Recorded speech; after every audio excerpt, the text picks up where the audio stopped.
La figure de Marie, mère de Jésus, est une des plus considérables de la chrétienté.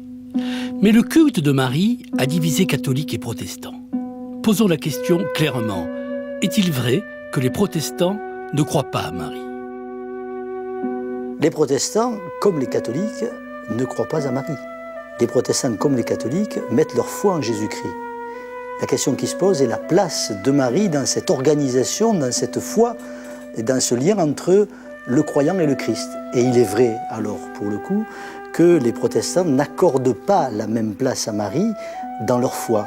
Mais je pense qu'un catholique dirait, comme un protestant, qu'il ne croit pas à Marie. Simplement, il lui accorde une place plus importante qu'un protestant. Pas d'autre ressource pour les protestants que d'en revenir à l'écriture seule.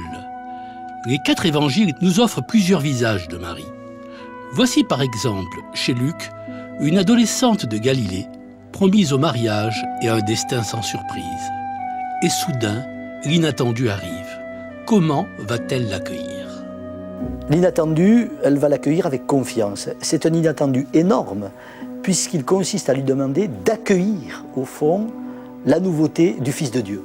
Alors, je ne rentre pas dans les questions historiques de savoir comment Marie a-t-elle pu mettre au monde le Christ, dans quelles circonstances. Ce qui est essentiel à retenir, c'est la confiance de cette jeune fille qui voit sa vie bouleversée parce qu'à un moment donné, une parole lui dit « Est-ce que tu veux prendre en charge cette nouveauté ?» Et elle le fait. Donc je pense que c'est ça, au fond, le message que Marie, dans l'évangile de Luc, nous adresse, cette capacité que nous avons à nous laisser déplacer par une parole qui nous invite à la responsabilité et à l'engagement. On n'est jamais trop humain. Dans l'évangile de Marc et dans celle de Matthieu, Marie reste humaine jusqu'à la fin. Une femme, une mère qui s'interroge, qui a peur pour son fils. Et même, oui, une Marie qui doute. Oui, c'est une figure à laquelle on n'est pas très habitué, mais on la trouve très explicitement dans un court épisode qu'on va trouver surtout dans l'évangile de Marc.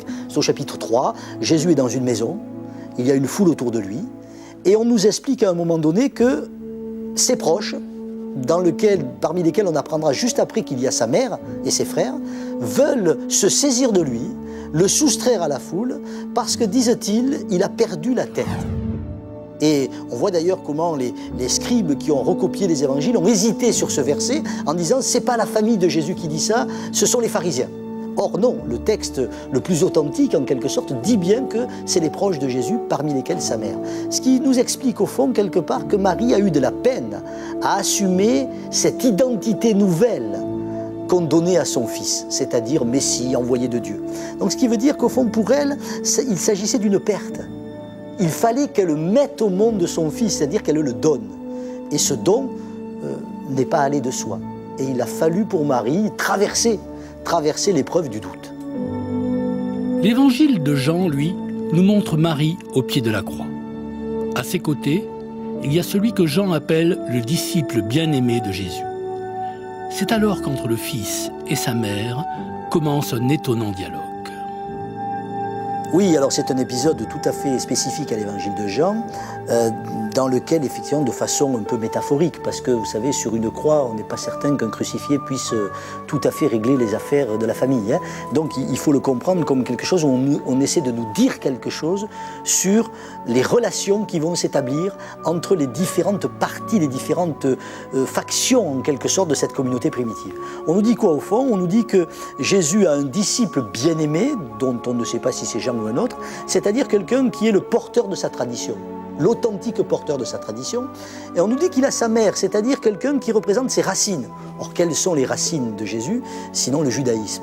Et au fond, dans ce dialogue, Jésus dit à son disciple bien-aimé, « Prends ma mère chez toi », il ne l'appelle d'ailleurs pas Marie, il l'appelle femme, et à cette femme, il lui dit, « Femme, va chez mon disciple ».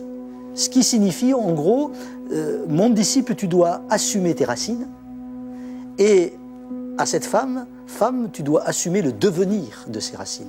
Et au fond, c'est une façon d'essayer de relier les racines juives de Jésus, le judaïsme, la tradition juive, et ce qui est la nouveauté qui est en train de naître, qui deviendra plus tard le christianisme.